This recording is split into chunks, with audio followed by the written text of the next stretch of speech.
So, George, tell us about Alliance, your new play that you've been doing for a while. It's called Allegiance. Oh, Allegiance. So, excuse me. Because it was our citizenship that was challenged. Oh, really? You know, we're Americans.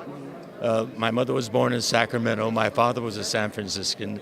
They met and married here in Los Angeles, and my siblings and I were born here. We're Americans.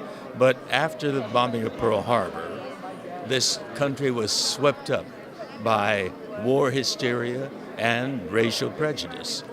We're Americans. We had nothing to do with Pearl Harbor. And yet the government came down with a curfew immediately.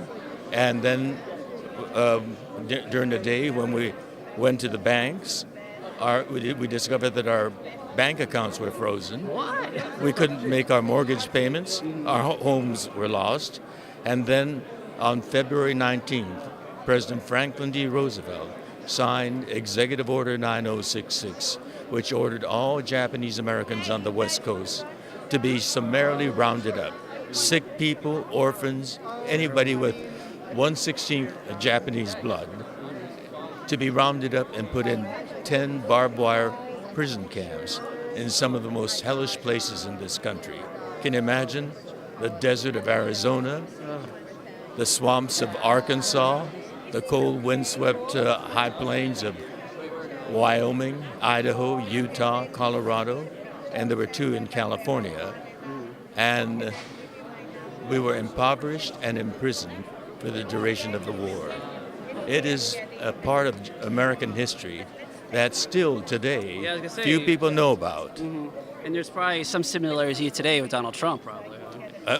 You know, when we were playing on Broadway, You playing invited him, Allegiance, right? we invited him because we thought he could learn something. He Yeah. made that statement, we need a complete and total banning of Muslims from coming into the United States.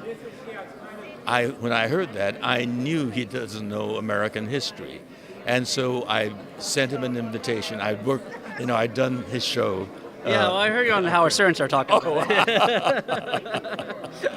My notoriety goes all over. Well, are you getting back on the show anytime? Or? I am next month. Oh, next month. Yes. All right. We live here. Yeah, I know. But I've got business in New York next month, a couple of gigs. So we're in New York, and Howard says, "Oh, good, come on over."